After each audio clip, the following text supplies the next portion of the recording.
নিজেকে নিয়ন্ত্রণ করবেন কিভাবে? মানসিক শক্তি এবং আত্মনিয়ন্ত্রণের কিছু কৌশল রয়েছে যেগুলো আপনার ভিতরে যদি থাকে তাহলে আপনি দেখবেন নিজে প্রতিষ্ঠিত হওয়া, নিজে বড় কিছু করা সেটা সহজ হয়ে যাবে আপনার জন্য।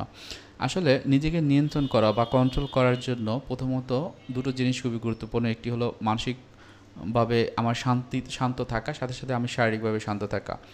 এখন আপনি যদি কোনো কাজ কোনো নিজেকে নিয়ন্ত্রণে রাখতে পারেন, বেশ কিছু বেনিফিট আপনারা পাবেন। যেমন সঠিক সিদ্ধান্ত নেওয়া, আপনার সব কিছুতে কন্ট্রোল আছে।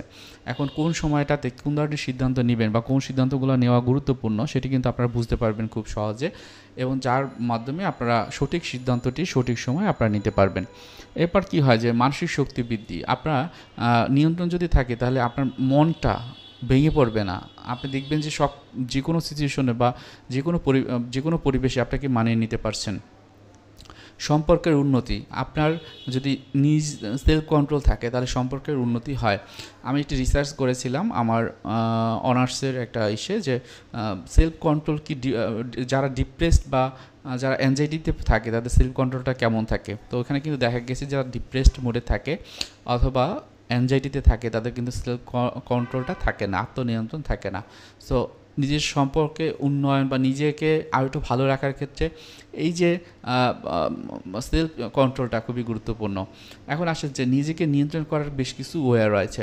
এখন দেখেন, আমাকে নিয়ন্ত্রণ করার জন্য আমার মনটা যেমন শান্ত থাকা দরকার, পিস থাকা দরকার, সেই সাথে সাথে আমার শরীরটাও থাকা দরকার, কারণ মন এবং শরীর একে অপরের সাথে সম্পর্কযুক্ত। মনটাকে শান্ত রাখতে হলে আমার অটোনমিক নার্ভ সিস্টেম যেটা আমার ভিতরে রয়েছে সেটাকে শান্ত রাখা খুবই গুরুত্বপূর্ণ। সেক্ষেত্রে মেডিটেশন এবং ধ্যান খুবই ভালো কাজ করে। এটি আমার ব্লাড সার্কুলেশন বা হাইপার টেনশন থাকলে এটিকে কমিয়ে দেয়।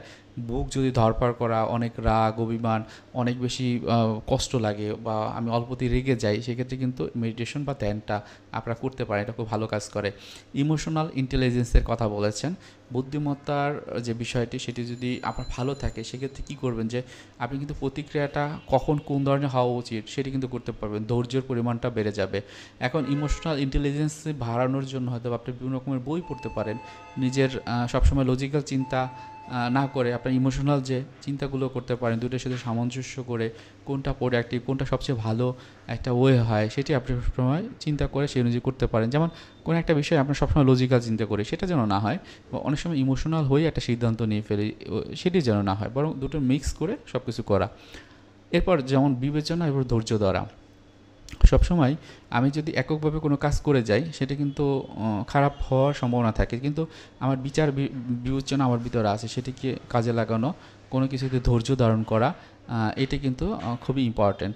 লক্ষ্য স্থির রাখা, যেমন আপনার লক্ষ্যটা আপনি নির্ধারণ করবেন, লক্ষ্যটা আজকে আমার লক্ষ্য কী, কী করতে চাই, আগামী এক সপ্তাহে আমার লক্ষ্য কী, আগামী এক মাসে আমার লক্ষ্য কী, আজকে থেকে ঠিক 5 বছর পর আমার লক্ষ্যটা কী হবে, আমি আমাকে কোথায় দেখতে চাই, সেটি কিন্তু আমরা নির্ধারণ যদি করতে পারি তাহলে আমার সেলফ কন্ট্রোলটা অনেক ক্ষেত্রেই বেড়ে যাবে। অনেক ক্ষেত্রে হয় যে সচেতনভাবে চিন্তা ভাবনা, আমরা অনেক সময় কোনো একটা বিষয়ে ধৈর্য দিয়ে দেখি না এবং সচেতনভাবে ওটা দেখি না। আমি দেখছি যে কেউ একজন এখানে আছে, কিন্তু পরবর্তীতে দেখলাম যে এখানে দুজন আছে, তার মানে কি আমি কিন্তু সচেতন ছিলাম না, অ্যাওয়ার ছিলাম না, আমার সচেতন মনটাকে আমি কাজে লাগাইনি। সো যেখানে থাকবো, যেভাবে থাকবো সেই অনুযায়ী আমি সেই কাজটি করব। আমি এখন রাস্তায় হেঁটে যাচ্ছি, রাস্তাটির নিচে আমি দেখব আশেপাশে কে আছে এবং কিভাবে হাঁটতে হয়, আমার চোখ, নাক, কান, সব কিছু আমি কাজে লাগাবো, আমার পঞ্চেন্দ্রিয় কাজে লাগাবো। শারীরিক এবং মানসিক সুস্থতা খুবই ইম্পর্ট্যান্ট। সেক্ষেত্রে শারীরিকভাবে কোনো যদি অসুস্থ হই তখন আমরা অবশ্যই বিভিন্ন রকম ডক্টরের কাছে যাই। মানসিক সমস্যা হলে অবশ্যই কাউন্সিলিং বা সাইকোথেরাপিস্টের কাছে যেতে পারি। অনেক বেশি সমস্যা হলে সাইকিয়াট্রিস্টের কাছে যেতে পারি, এবং এটা যাওয়াই আমার শরীর এবং মনের একটা যত্ন। নিজেকে উৎসাহিত করার জন্য সেলফ অ্যাফার্মেশনের কথা বলি। হয়তোবা আমার ভিতরে অনেক রকমের গুণাগুণ আছে, যেমন আমি অনেস্ট, আমি কারো ক্ষতি করি না, আমি সবাইকে উপকার করি, আমি আমি সবসময় গরিবকে হেল্প করি, আমি যখন রাস্তায় যাই কেউ যদি বিপদে পড়ে আমি তাকে সাহায্য করি, আমার ফ্যামিলি মেম্বাররা বিভিন্ন কাজে আমাকে সাহায্য চায় এবং আমি সাহায্য করি। এই বিষয়টা আমার এক্সটার্নাল। এবং ভিতরগতভাবে আমি যদি এরকম হয় যে আমি আমার সেলফ কেয়ারটা করতে পারি, আমার নিজের যত্ন নেই, আমি নিজেকে ভালোবাসি, আমি প্রতিদিন ইয়োগা মেডিটেশন করি, আমার নিজের ভালো কাজগুলো আমি সবসময় মনে করি, নিজে পড়াশুনো করি, আমার অন্যান্য স্কিল আছে, কম্পিউটার স্কিল বা অন্যান্য বিতর্ক প্রতিযোগিতায় আমি ফার্স্ট হই। তো এই বিষয়গুলো বা পড়াশোনার প্রতি আমার একটা টান আছে, স্টাডি আমি প্রচুর করতে ভালোবাসি। সো এইগুলো না প্রতিদিন আমি একটু এক্সপ্লোর করব কোন জিনিস, এটা যখন করব তখন আমার ভিতরে একটা সেলফ কন্ট্রোল চলে আসবে। বিভিন্ন রকমের চ্যালেঞ্জ আসবে আমাদের লাইফে, সেগুলোকে কন্ট্রোল করা খুবই ইম্পর্টেন্ট।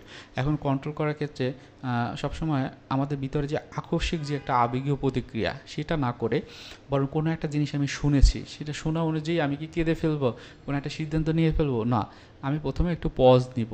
আমি যেটা করি আমার লাইফে, যে কোনো বিষয় শোনার পর আমি এটাকে ধরে নিই যে এটা বিপদের একটা ব্যাপার, এটা 100% ইম্পর্টেন্ট না, 50% ইম্পর্টেন্ট। প্রথম পর্যায়ে আমার ব্রেনে ঢোকানোর সময় এটা আমি ভাবি, পরবর্তীতে আস্তে আস্তে নিজে নিজে কনসেন্ট্রেশন দেই যে এই ঘটনাটা হলো, যে আসলে কী হলো, কী করণীয় বা এখন কী অবস্থা সেটি। তো এইটা সবসময় আপনার খেয়াল রাখবেন, এটা যদি করতে পারেন আমার ক্ষেত্রে খুব ভালো কাজ করে। কিছু বিভিন্ন রকমের চ্যালেঞ্জের ক্ষেত্রে যেমন বহিরাগত বিভিন্ন প্রভাব থাকতে পারে, সেটা কীরকম, হয়তো বা আমার কলিগরা রয়েছে, অথবা আমার যেখানে থাকে প্রতিবেশীরা বিভিন্নভাবে আমাকে টর্চার করে, বিভিন্নভাবে কথা শোনায়। এটা কিন্তু আমরা কন্ট্রোল করতে পারি, সরাসরি তাদেরকে না, আমার নিজেকে কন্ট্রোল করে।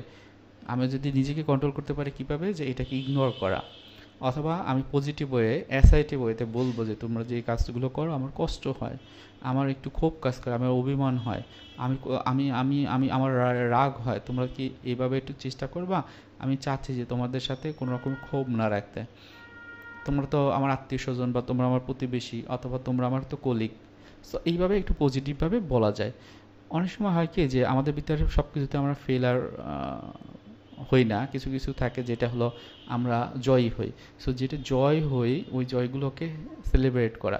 সাথে সাথে ব্যর্থতা হওয়া মানেই হলো আমরা টোটাল লাইফে ব্যর্থ, এটা যেন না হয়, বা এটা যেন আমরা কখনোই না ভাবি, বরং ওই বিষয়টার জন্য আমরা ব্যর্থ হয়েছি।